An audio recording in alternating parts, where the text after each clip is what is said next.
మొదటిగా విధేయత వలన కలిగే ఆశీర్వాదాన్ని గురించి మనం తెలుసుకుందాం. ఆదికాండము 12వ అధ్యాయంలో అబ్రహామును దేవుడు పిలిచాడు. అబ్రహమా, నీవు నీ తండ్రి ఇంటి నుండి, నీ బంధువుల యొద్ద నుండి, నీ స్వదేశాన్ని విడిచి నేను చూపించే ప్రదేశానికి బయలుదేరు. నేను నిన్ను గొప్ప జనముగా నిన్ను దీవిస్తాను అని దేవుడు అబ్రహాంతో మాట్లాడాడు. నీవు ఎవరిని దీవిస్తావో అనేక సకల వంశాలకి కూడా నిన్ను ఆశీర్వాదకరంగా చేస్తాను. నీవు ఎవరిని దీవిస్తే వాళ్ళని నేను దీవిస్తాను అని, అంతేకాదు నిన్ను ఎవరు దీవిస్తారో వారిని నేను దీవిస్తాను, నిన్ను ఎవరు శపిస్తారో వారిని నేనే శపిస్తాను. ఇలాగూ అబ్రహాముతో దేవుడు మాట్లాడినప్పుడు అబ్రహాం ఏం చేశాడంటే దేవుని మాటకు విధేయుడై ఎక్కడికి వెళ్ళాలి, ఏ ప్రాంతం వెళ్ళాలి, తూర్పుగా, ఉత్తరానిక, పడమటగా, దక్షిణానిక, నేనున్న దిశ నుంచి ఎటు వెళ్ళాలి ఏం అడగలేదు. ఆయన బయలుదేరమన్నాడు, ఈయన బయలుదేరిపోయాడు.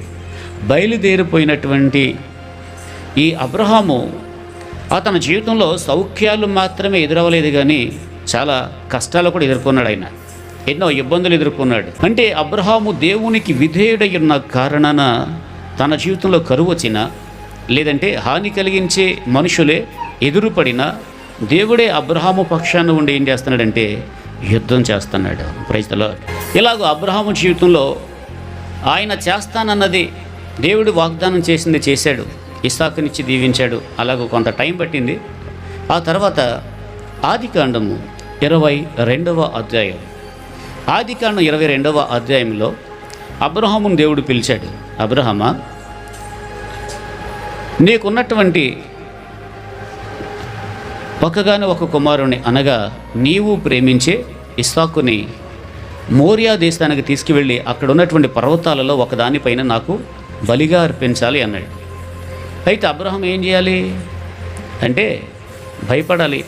ప్రభువా, ఇదేంటైనా బిడ్డనిచ్చావు, మరలా నాకు ఇచ్చేయమంటావా, ఇలాగ అడగాలి. కానీ అబ్రహాము అలాగ చెప్పలేదు. మరి ఏం చేశాడంటే అబ్రహాము దేవుని మాట ప్రకారంగా 2 పనివారిని తీసుకున్నాడు, గాడిదని తీసుకున్నాడు. ఆ గాడిద పైన ఇప్పుడు ఈ పనివారిని తీసుకుని వీళ్ళు ప్రయాణం చేసి మోరియా దేశానికి వెళ్ళారు. అక్కడికి వెళ్ళిన తర్వాత ఒక పర్వతం దగ్గర మీరు ఎక్కడే ఉండండి అబ్బాయి, నేను మా అబ్బాయి వెళ్ళి పైకి వెళ్ళి దేవునికి బలర్పించుకుని వస్తాము అని అబ్రహాము చెప్పి అక్కడ ఇద్దరు కలిసి, తండ్రి కొడుకులు ఇద్దరు కలిసి రాళ్ళు ఏరి ఒక బలిపీఠం కట్టి కట్టెలు క్రమంగా పేర్చి, ఆ తర్వాత అబ్రహాము ఇస్సాకును బంధిస్తూ ఉంటే ఇస్సాకుకి అర్థమైపోయింది బలిపశువు. ఎందుకంటే ఎక్కేటప్పుడు చెప్పాడు బలిపశువు ఏదంటే గొర్రెపిల్ల లేదు నాన్నగారు అంటే దేవుడే చూసుకుంటాడని చెప్పాడు ఆయన. కానీ గొర్రెపిల్ల లేదని అర్థమైపోయింది ఎవరికి? ఇస్సాకుకి. ఇంకా నేనే గొర్రెపిల్లని. దేవునికి అబ్రహాము విధేయుడైతే ఇస్సాకు వీర విధేయుడైపోయాడు. హల్లెలూయా, దేవునికి స్తోత్రం. అందుకే అబ్రహాము జీవితంలో దేవుడు పరీక్షలు పెట్టాడు, కానీ ఇస్సాకు జీవితంలో ఎక్కడ కూడా పరీక్షలు పెట్టలేదు. ఎందుకంటే ఫస్ట్ పరీక్షలోనే ఇస్సాకు పాస్ అయిపోయాడు. Praise the Lord. Hallelujah. Abraham విధేయుడంటే దేవునికి బలిచేయంటే విధేయుడై ఏం చేస్తున్నాడంటే కొడుకును బలి చేయడానికి కత్తెత్తేశాడు. ఆ కొడుకును బంధించి కట్టెల మీద పెట్టేసి, ఒకవేళ తండ్రిని మించిన విధేయత ఇస్సాకుకు లేకపోతే, అబ్రహాం ఎవరు? ముసలోడు, 100 సంవత్సరాల వయసులో పుట్టాడు. ఎవరు? ఇస్సాకు. టీనేజ్ వచ్చింది ఇస్సాకుకి. దాన్ని ఎరా ముసలోడా నన్ను బలేస్తావేంట్రా అన్ని పారిపోయే ఛాన్స్ ఉంది, కానీ పారిపోలేదు. దేవుని కొరకు బలైపోయే కంటే ఇంకా గొప్ప భాగ్యం ఏముందో డాడీ, పెట్టే బలిపీఠం మీద అని తనను తాను దేవునికి వీర విధేయుడైపోయాడు. Praise the Lord. హల్లెలూయా. ఎంత విధేయత! ప్రాణాలు అర్పించే విధేయత. ఈ విధేయత ఎవరిలో చూస్తామంటే మనము ప్రభు అయిన యేసుక్రీస్తు వారిలో చూస్తాం. చూడండి పత్రికల్లో, ఆయన మనుషుని పోలికగా పుట్టి దాసుని స్వరూపము ధరించుకొని, అలాగే ఆయన ఎంతవరకు తగ్గించుకున్నారంటే ఆయన విధేయత చూపిన వాడై ఆయన తనను తానుగా తగ్గించుకున్నారంట ప్రభు. Praise the Lord. అంటే నీవు సర్వమానవాళి పాప పరిహారం కొరకు బలిగా అర్పించడానికి నిన్ను పంపిస్తున్నాను అని తండ్రి అయిన దేవుడు ప్రభు యేసుక్రీస్తు వారు చెప్తే దానికి తల వంచి వచ్చేసారు. హల్లెలూయా. అంటే యేసు ప్రభు వారిలో ఏముంది? విధేయత. యేసు ప్రభు వారిలో ఉన్న విధేయత ఎవరిలో కనిపిస్తూ ఉంది? ఇస్సాకులో కనిపిస్తూ ఉంది. అందుకే ఇస్సాకు చూపిన విధేయతకి ఏమని పేరు పెట్టుకున్నాం? వీర విధేయత. చూడండి, సైన్యంలో చచ్చిపోయారనుకోండి, ఎవరైనా సైన్యం పక్షాన పోరాడి పరమవీర చక్ర బిరుదిస్తారు వాళ్ళకి. కానీ ఇక్కడ దేవుని కొరకు బలి అయిపోవడం తను తాను అర్పించేసుకున్నాడు. ఎవరు? ప్రాణాలే. ఇంకా ఒక మనిషి ప్రాణాల కంటే ఎక్కువ ఇంకేం అర్పించగలడు? ప్రాణానికి ఖరీదు కట్టగలరా? ప్రాణానికి ఖరీదు కట్టగలరా? ఇంకా ప్రాణాలే అర్పించేసుకున్నట్టు అతను ఏదైనా త్యాగం చేస్తాడు దేవుని కొరకు. Praise the Lord. హల్లెలూయా. కోటాలు ఉన్నాయంటే మీరు టైమే దేవుని కొరకు కేటాయించకపోతే ఇంక ప్రాణాలతో ఇసాకులో ఉన్న విధేయత, అబ్రహాంలో ఉన్న విధేయత, ఉపవాస పూటలు ఏమి నేర్చుకుంటున్నారు మీరు? విధేయత లేకపోతే ఆశీర్వాదం లేదు. విధేయత వెనకే ఆశీర్వాదం ఉంది. Praise the Lord. హల్లెలూయా. దైవజనుడు సేవ మాట్లాడుతున్నాడంటే అది దేవుని మాటగా తీసుకోవాలి. దేవుని మాటకి ఎంత విధేయత ఇవ్వాలి, ఎంత విధేయత చూపించాలి? అంత లెక్కలేని దానం ఉంటే ఆశీర్వాదం ఎక్కడ ఉంటుంది? ఉండదు. ఆశీర్వాదం ఉండదు. ఎందుకంటే మీ ఆశీర్వాదం కోసమే నేను ఈ మాటలు చెప్తూ ఉన్నాను. Praise the lord. గట్టిగా చెప్పండి హల్లెలూయా. చూడండి, ఎప్పుడైతే అబ్రహాం కత్తి ఎత్తేసాడు, అబ్రహామా ఆగు, నీకున్నటువంటి ఒక్కగానే ఒక్క కుమారుణ్ణి నాకు ఇవ్వడానికి వెనుదీయలేదు గనుక. చూడండి, దేవుడు అబ్రహాముని అత్యధికంగా దీవించాడు. Praise the Lord. హల్లెలూయా. విధేయతలో ఏముంది? విధేయతలో ఏముంది? ఆశీర్వాదం అనేది ఉన్నది. అలాగే మొదటి సమూయేలు గ్రంథం 15-16 అధ్యాయాలు మీరు తర్వాత చదువుకోండి. 14వ అధ్యాయం నుంచి కూడా తర్వాత చదువుకోండి. ఇక్కడ కీషు కుమారుడు బెన్యామీను గోత్రానికి చెందినటువంటి వ్యక్తి కీషు కుమారుడు. అతని పేరు సౌలు. ఏం పేరు అతని పేరేంటి? సౌలు. ఈ సౌలు వాళ్ళ గార్ధభవములు పోయినాయి అని వెతకటానికి వెళ్ళాడు. వెతకటానికి వెళ్తే దొరకట్లేదు. తిరిగి వాళ్ళు తిరుగుతూనే ఉన్నారు. అయితే అప్పటికి ఇజ్రాయేలీలు ఏం చేస్తున్నారంటే, మాకు రాజు కావాలి అని దైవజనుడైన సమూయేలు దగ్గరకు వచ్చి అడిగారు. అప్పటికి సమూయేలు యొక్క కుమారులు ప్రజలు నడిపిస్తున్నారు.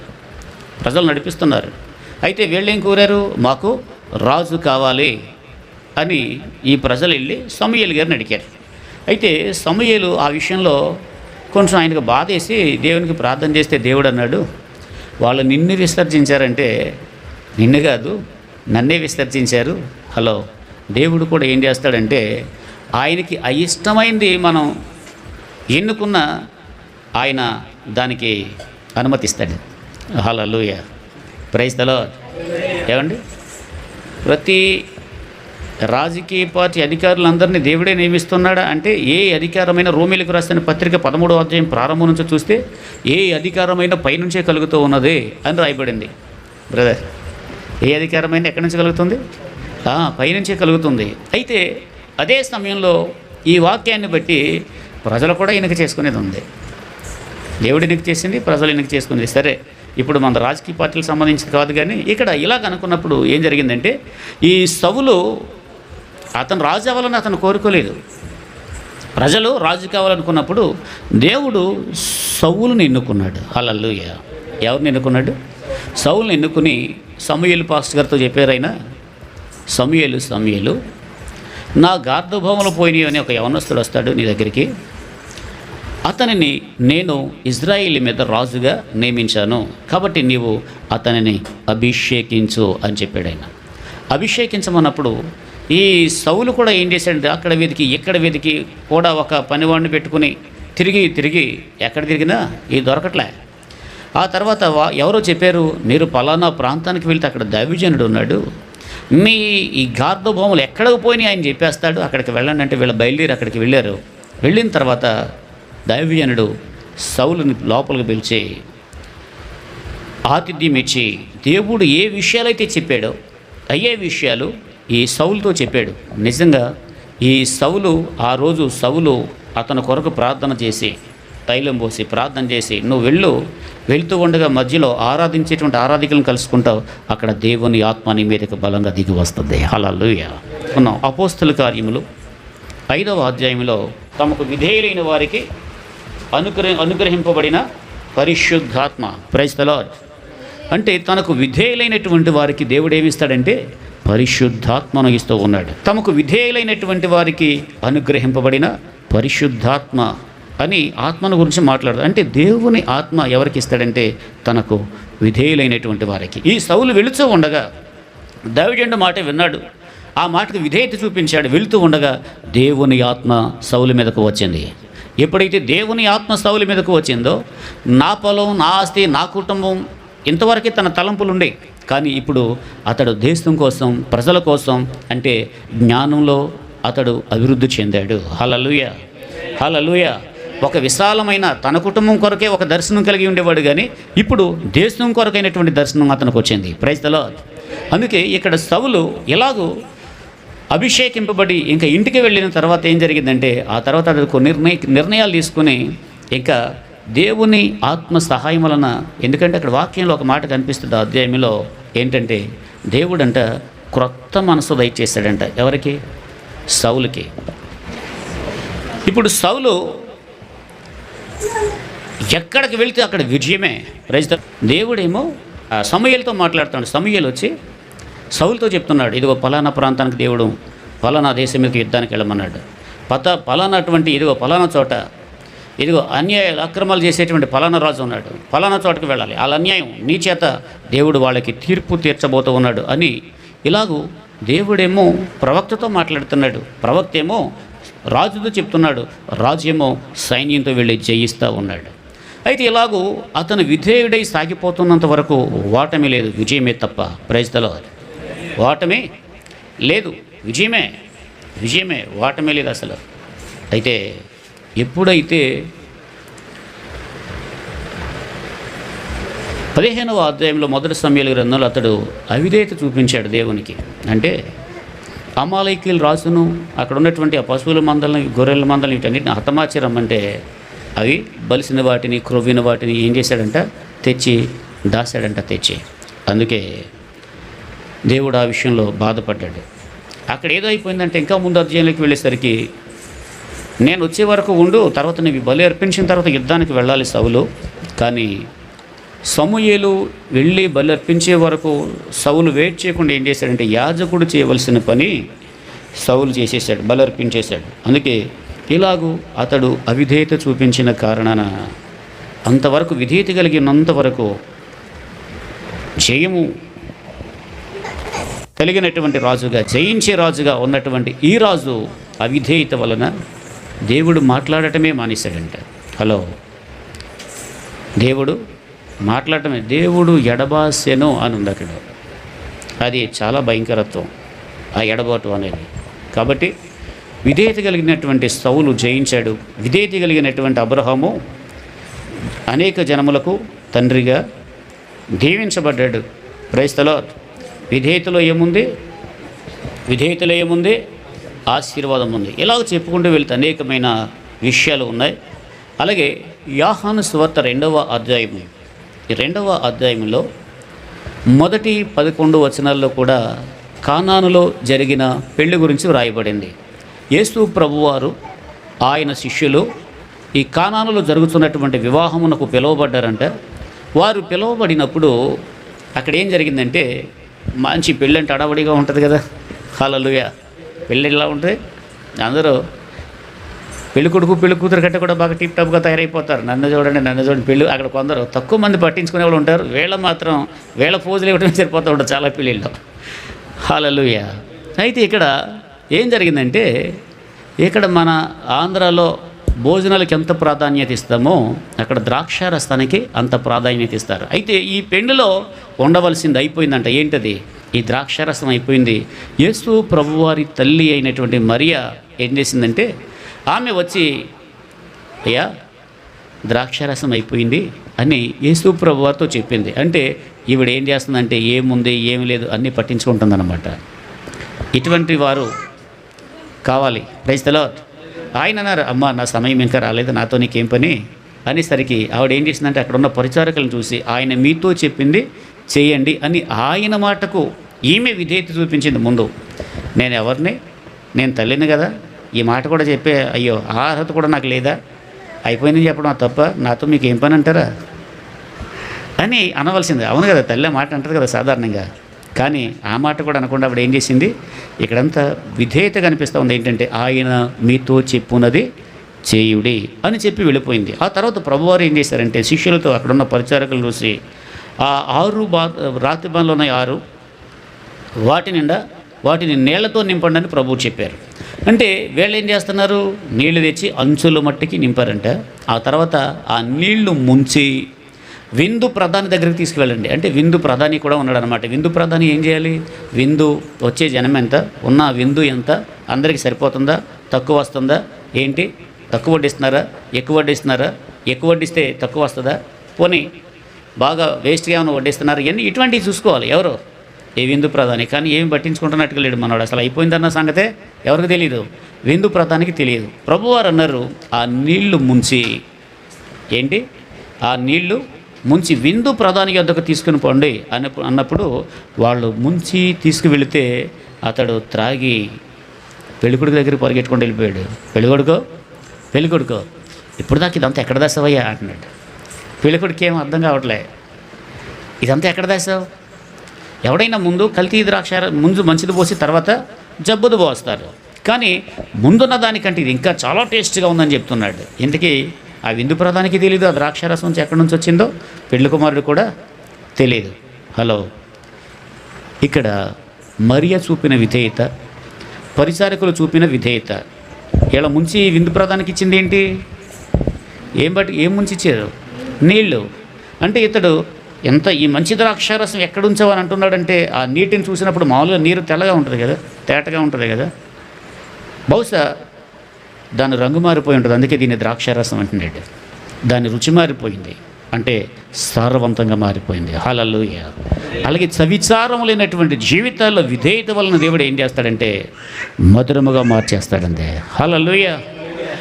మారా అనుభవం మధురముగా మార్చగలవు నీవు, మారా అనుభవం మధురముగా మార్చగలవు నీవు, మహోన్నతుడా నీ కృపలో నేను నివసించుట నా జీవిత ధన్యతయున్నది, నా జీవిత. హల్లెలూయా. ఓకే, ఆపేలి. Praise the Lord. ఎలా మారిపోయినాయి నీళ్ళు, ఎలా మారిపోయినాయి, రంగు మారిపోయింది, రుచి మారిపోయింది. Praise the lord. అలాగే సవిచారం లేనటువంటి మన జీవితాల్లో కూడా ప్రభు ఏం చేస్తాడంటే ఆయన మధురంగా మార్చేస్తాడు. ఇంకా ఇంతేనండి, ఈ పరిస్థితులు ఇంతేనండి, లేదు అంతే అయితే మన ప్రభు ఆయన శక్తి ఏమైపోయినట్టు. Praise the Lord. హల్లెలూయా.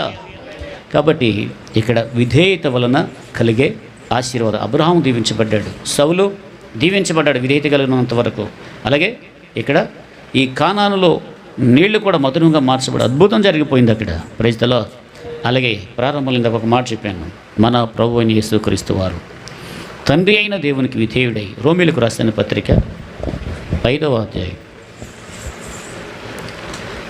అధ్యాయంలో చూడండి, అక్కడ ఒక మనుష్యుని అవిధేయత వలన లోకంలోనికి ఎలాగైతే పాపం వచ్చిందో, అలాగే ఒక మనుష్యుని విధేయత వలన ఏమండి అనేకులకు విమోచన, క్షమాపణ వచ్చింది. చదవండి అన్నమాట.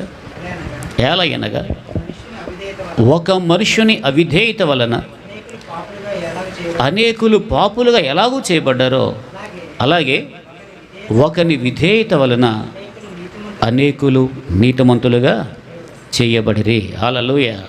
ఎవరు ఒక అవిధేయుడు? ఏదేని తోటలో మన తాతగారు. ఏ తాతగారు?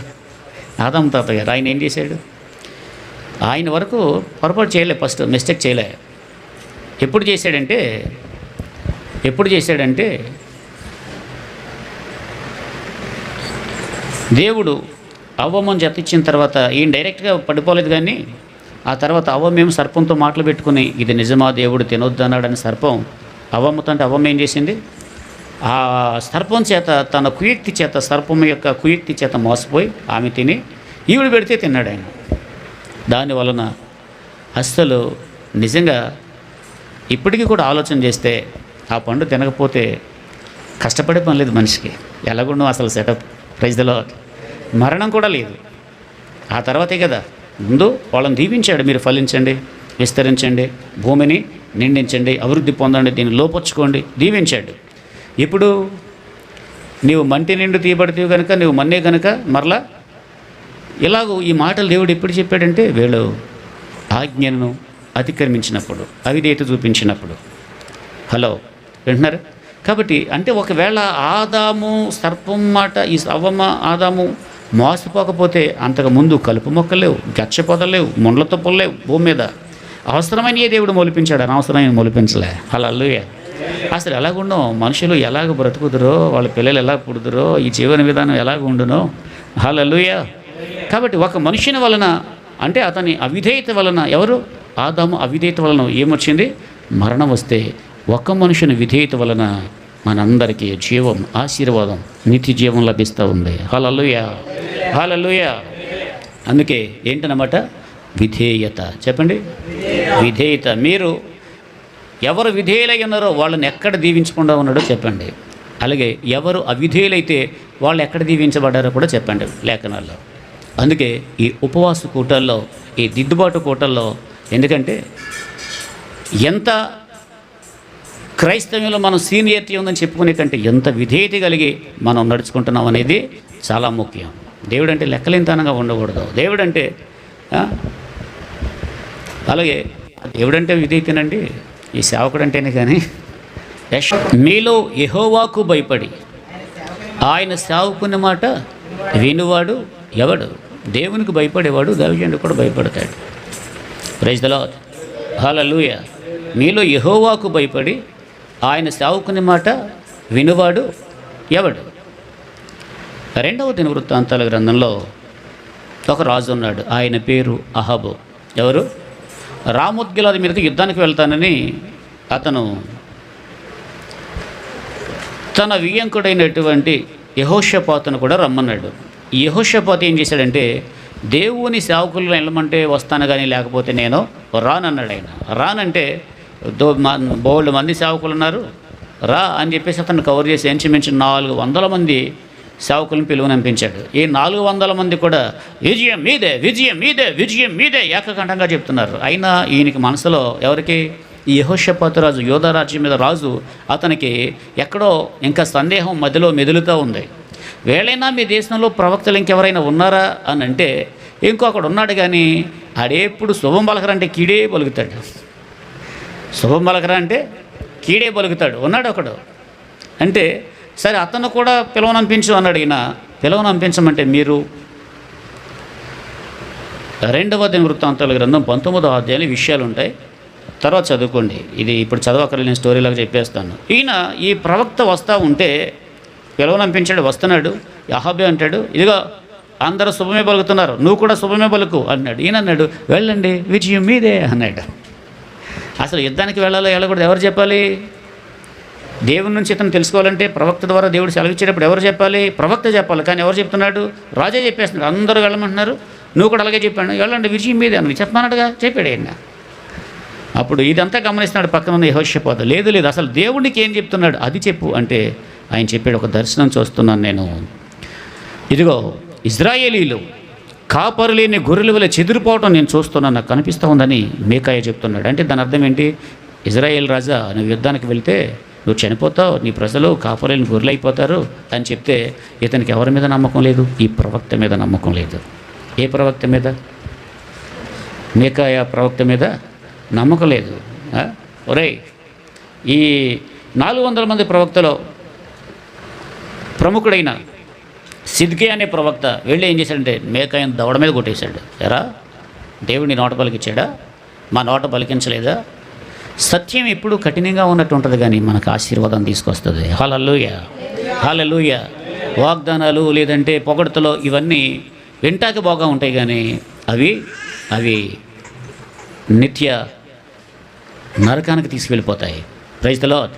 అందుకే ఏ వాక్యం కావాలంటే గద్దించే వాక్యం కావాలి, బుద్ధి చెప్పే వాక్యం కావాలి. వాక్యాన్ని విని హృదయాన్ని బండబారేసుకుని మళ్ళీ అలాగే ప్రవర్తించకూడదు. వాక్యం చేత దేవుడు ఏ మేల్కొల్పు చేస్తూ ఉన్నాడో మేల్కొని అలాగ నడవాలి. Praise the lord. ఇతను ఏం చేశాడు? హృదయాన్ని రాయి చేసుకున్నాడు. రై, ఈ ప్రవక్తలు కొట్టేశాడు కదా, అంతే కదా. రాజు కూడా అంటాడు, అహాబు రాజు, ఇజ్రాయెల్ రాజు ఏమంటాడంటే, వీడు ఒక అబద్ధ ప్రవక్తని మనం వచ్చిన తర్వాత వీడి సంగతి తెలిసేద్దాం రా, ఈయన బంధించి చెరసాల్లో పడినరా అన్నాడు. కోపం పిలిచింది వెళ్ళే. ఆయన ఏం చెప్తున్నాడు అది చెప్పబోయని అడిగింది వెళ్ళే. సత్యం చెప్పినందుకు ఇతను ఏమైపోయాడు? రాజుకి పగవాడైపోయాడు, శత్రువు అయిపోయాడు. అంటే ఆ చెరసాలో వేసి లేస్తాన్న మాత్రం అంటే చల్లి పుల్లి ఇటువంటిది పెట్టండి రైట్కి వచ్చే వరకు మన యుద్ధం నుంచి తిరిగి వచ్చిన తర్వాత అప్పుడు చెప్పుదాం వీడి సంగతిని అహాబు ఏం చేశాడంటే ఈ 400 మంది ప్రవక్తల మాటను తీసుకుని అలాగే యెహోషాపాతును తీసుకుని ఇతను యుద్ధానికి వెళ్ళిపోయాడు. యుద్ధానికి వెళ్ళిన తర్వాత అటువైపు రాజు ఏం చేశాడు, అందరితో మనకు పెద్ద పని లేదు కానీ అసలు రాజుని వేసేయండి రాజుని హెత్తే విజయం అందే అన్నాడు. యుద్ధానికి వెళ్ళడంతో వాళ్ళు ఏం చేశారంటే వీళ్ళు ప్లాన్ చేసుకుని ఇప్పుడు అహాబు ఏం చేశాడంటే చాలా కుయుక్తిగా ఇదిగో నువ్వు రాజు వస్త్రాలతో ఉండు, నేను సైనికుని యొక్క వస్త్రాలతో ఉంటానన్నాడు. అంటే ఇతని ప్లాన్ ఏంటి, ప్రవక్త చెప్పాడు రాజా తిరిగి వెళ్ళేవంటే యుద్ధానికి వెళ్ళేవంటే తిరిగి రావని చెప్పాడు. కాబట్టి రాజు వస్త్రాలతో ఉన్న యెహోషాపాతుని వేసేస్తారు, నేను తప్పించుకుని వచ్చేయచ్చు అని మంచి ప్లాన్ చేశాడు. ప్లాన్ చేస్తే వాళ్ళ ప్లాన్ కూడా ఏంటి, రాజుని వేసేయండి అని చెప్పాడు కదా. మొత్తం రాజు వస్త్రాలలో ఉన్నటువంటి యెహోషాపాతు తనకు సహకారిగా వెళ్ళాడు. యోధా రాజ్యం పైన రాజు ఇతను చుట్టుముట్టేశారు. ఎప్పుడైతే వాళ్ళ చుట్టుముట్టు వేసేద్దాం అనుకున్నారు, బే బే అనుకుని కేరకేరలాడిపోయాడు అన్నాడు. ఎప్పుడైతే కేరకేరలాడిపోయాడో వెంటనే ఒరే ఈడు రాజు ఏంటరా రండి ఈడు రాజు కాదు అని వెనక్కి వెళ్ళిపోయారు వీళ్ళు. హలో అయిపోవాలి అతను. ఎందుకు దేవుడు అతనికి ఒక ఛాన్స్ ఇచ్చాడంటే అతడు యెహోవా దేవుడైనటువంటి సర్వోన్నతుడైన దైవ సేవకులను కూడా నమ్ముకున్నాడు అతను. ఏం చదువుకున్నాం, మీలో యెహోవాకు భయపడి ఆయన సేవకుని మాట వినివాడు ఎవడు. అయితే యుద్ధం జరుగుతూ ఉంది. ఒకడు చూసి చూడక గురి చూడకయే ఏం చేశాడంట, ఒక ఈటెను తీసుకుని ఇసిరేసరికి అహాబు కవచపు బంధుల సందులలో నుంచి దూసుకుపోయిందంట. కొట్టలు ఇసరాలే యాభలాభంగా ఇసిరాడంట ఒకడు. ఏంటి ఈటే యాభలాభంగా ఇసిరితే అహాబు రాజు యొక్క ఇజ్రాయిల్ రాజు అహాబు రాజు అతని కవచపు అంటే దానికి బంధులు ఉండే అన్నాడు. బహుశా మన తలుపు మూవ్ అవటానికి అది తిరగడానికి బంధులు ఎలా ఉంటాయో ఈయన కూడా అలా బంధులు ఉండే. ఆ బంధు ఇంకా గ్యాప్ లేదు, ఎక్కడ దగ్గర వెళ్ళదు. ఆ బంధులు సందులోంచి వెళ్ళిపోయిందంట. ఏంటి ఈటే. అతని రథము ప్రక్కన సూర్యుడు అస్తమించుచూ ఉండగా అక్కడే అతను పడిపోయినట్టుగా అక్కడ లేఖనం చూస్తాం. అక్కడి నుంచి బ్రతుకు జీవుడా అనుకుంటూ వచ్చేస్తాడు. ఎవరో యెహోషాపాతు వచ్చేస్తాడు. వచ్చేసి కాస్త ఊపిరి పీల్చుకుంటున్నాడంటే 20వ అధ్యాయం ప్రారంభం అవుతుంది. ఇది జరిగిన తర్వాత అంటే ఇంతవరకు నేను చెప్పిన ఈ స్టోరీ అంతా ఈ ముందు అధ్యాయంలో జరిగిన తర్వాత 20వ అధ్యాయంలో మరలా అమ్మోనీయులు, మోయోనీయులు, మోయాబీలు ఏమంటే ఇంకా నది అవతల నుండి మరికొంతమంది ఇలాగూ శత్రువులు నలుదిశల నుంచి కూడా మీదకి వచ్చినప్పుడు యెహోషాపాతు ఏం చేశాడంటే ఉపవాస దినాన్ని ప్రతిష్ఠించాడు. హల్లెలూయా. ప్రజలారా ఉపవాసం ఉండండి. రాజు కూడా ఉపవాసం ఉన్నాడు, ప్రజలు ఉపవాసం ఉన్నారు. వీళ్ళందరూ ఉపవాసం ఉండి దేవుని సన్నిధిలో దేవా మమ్మను కరుణించు, మాకు యుద్ధం చేయటానికి బలం సరిపోదనాయన అని అతను చాటింపు వేయించి ఆ ప్రజలందరినీ ఉపవాసం ఉన్నారు. ఉపవాసం ఉండి ఏడ్చి ప్రార్థన చేస్తూ ఉంటే 20వ అధ్యాయం 17వ వచనం చూడండి. 2వ దినవృత్తాంతాల గ్రంథం 20వ అధ్యాయము 17వ వచనంలో 2వ దినవృత్తాంతాల గ్రంథం 20వ అధ్యాయం 17వ వచనంలో ఇక్కడ దేవుని ఆత్మ యహజీయేలు అనేటువంటి ఒక ప్రవక్త మీదకి బలంగా దిగి వచ్చిందంట.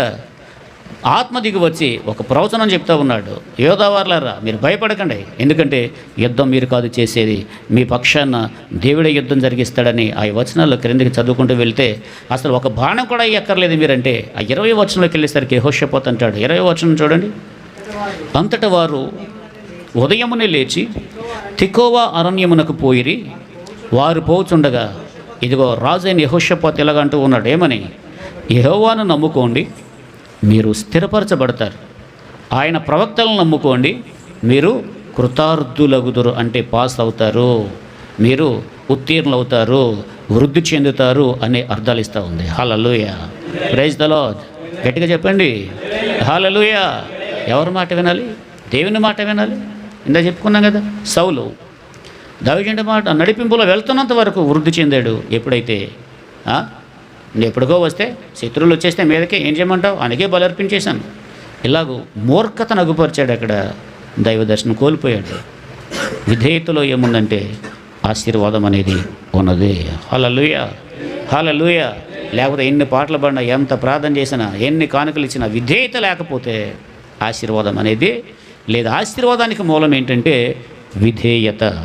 చూడండి తిమోతికి రాసినటువంటి 2వ పత్రిక 3వ అధ్యాయం 16వ వచనం చూడండి. దైవజనుడు సన్నద్ధుడై దైవజనుడు సన్నద్ధుడై ప్రతి సత్కార్యమునకు ప్రతి సత్కార్యమునకు పూర్ణముగా పూర్ణముగా సిద్ధపడి సిద్ధునట్లు ఉండనట్లు దైవావేశము దైవావేశము వలన కలిగిన ప్రతి లేఖను ఉపదేశించుటకు ఇదిగో దైవజనుడు ఏం చేయాలి? సన్నద్ధుడై అంటే సిద్ధపడాలి. ఎందుకు సిద్ధపడాలి?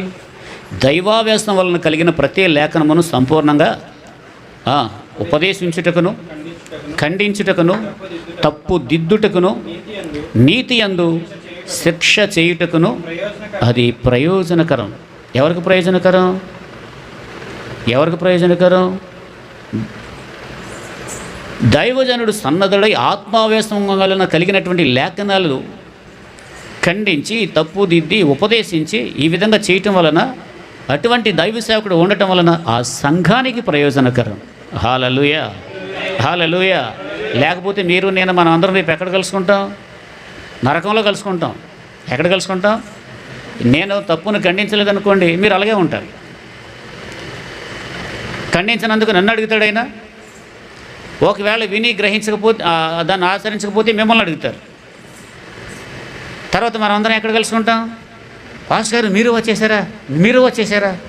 అందరం ఎక్కడ కలుసుకుంటాం? నరకంలో కలుసుకుంటాం. హలో, మన గురి ఏంటి అసలు? మన గమ్యం ఏంటి?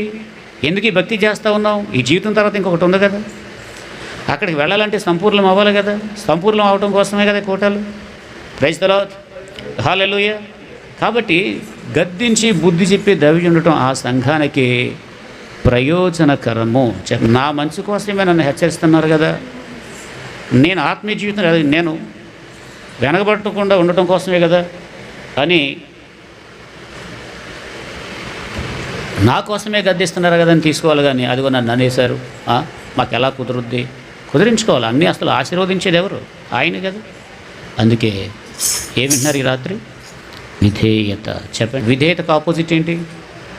అవిధేయత. అవిధేయతతో వెళ్ళాడు ఎవరు? అహాబు. తిరిగి వచ్చాడా? తిరిగి రాలే. సౌలు అవిధేయత చూపించిన తర్వాత తన పరిస్థితి ఏమైపోయింది? అదుగతి పాలైపోయింది. అవిధేయతలో ఆశీర్వాదం అనేది లేదు. అవిధేయతకు మూల పురుషుడు ఎవరంటే సాతానగాడు. యెహెజ్కేలు గ్రంథం 28వ అధ్యాయంలో 54వ అధ్యాయంలో ఆ విషయాలు, యెషయా గ్రంథం 54వ అధ్యాయంలో ఆ విషయాలు రాయబడ్డాయి. ఎందుకంటే వాడు చూసుకుని మురిసిపోయి, నేను దేవుని కంటే తక్కువ, అక్కడ స్టార్ట్ అయింది. కాబట్టి వాడు ఈనాడు కూడా ఏం చేస్తూ ఉన్నాడంటే, వాడు ఇష్టం వచ్చినట్టుగా ప్రజల్ని అవిధేయతలకు నడిపిస్తూ ఉన్నాడు. విధేయత లేకపోతే ఆశీర్వాదం లేదు. లెక్కలేనితనంగా ఉంటే ఆశీర్వాదం అనేది పొందుకోలేదు. వాళ్ళకి ఎవరున్నారో వాళ్ళు బైబిల్ ఎవరో దీవెని పొందలే. ఎవరైతే విధేయులయ్యారో ఇలా చెప్పుకుంటూ వెళ్తే అనేకమైన విషయాలు ఉన్నాయి. ఏలియా ఎదుట విధేయుడైన ఎలీషా 2 అభిషేకం పొందుకున్నాడు. ఏలియా 7 అద్భుతాలు చేస్తే ఎలీషా 14 అద్భుతాలు చేశాడు. అతని దగ్గర తర్ఫీదు అవటానికి వచ్చాడు గెహాజీ. మంచి సమర్పడగలిగినటువంటి వ్యక్తి. గెహాజీని తక్కువ అంచనా ఎక్కర్లేదు. సమస్తాన్ని విడిచిపెట్టేశాడు. దేవుని సేవకని వచ్చేసాడు. అంటే మీకంటే కూడా ఇంకొక రకంగా మంచి ఆత్మీయస్థితిలో ఉన్నాడు. కానీ అతనిలో నా విధేయత ఏంటి? ఈయన ఒక నయమాను అనేటువంటి ఒక కుష్ఠరోగి వచ్చి 2వ రాజుల గ్రంథం 5వ అధ్యాయంలో అతడు రోగాన్ని వదిలించుకుని వెళ్ళిపోతున్నాడు. కొన్ని బహుమతులు అయిపోతే నాకు అక్కర్లేదని బహుమతులు నీ దగ్గర ఉంచుకొని దైవజనుడు అంటే ఇతనేం చేశాడు? దైవజనుడు తెలియకుండా అలాగే వెళ్ళి ఇప్పుడే ఎవరు అతిథులు వచ్చారండి మా అయ్యగారు ఇమ్మన్నారని అక్కడ అవిధేయత కనపరిచాడు. ఏలియా 7 చేస్తే అద్భుతాలు, ఎలీషా 14 చేశాడు. 14 అలాగే ఎలీషాకులాగా 2 అభిషేకం మరలా గెహాజీ పొందుకుంటే 28 అద్భుతాలు చేయాలి. హల్లెలూయా. కానీ అతను అవిధేయత వలన ఆ యొక్క కృపను పోగొట్టేసుకున్నాడు. కాబట్టి ఈ రాత్రి, ఈ 2వ రాత్రి విధేయతలో ఉన్న ఆశీర్వాదం. కాబట్టి విధేయులమయ్యిందాం, ఆయన యొక్క ఆశీర్వాదాన్ని పొందుకుందాం. ప్రభు ఈ మాటలు మనం ఇంట్లో దీవించునుగాక. మోకరించని ప్రార్థన చేసుకుందాం.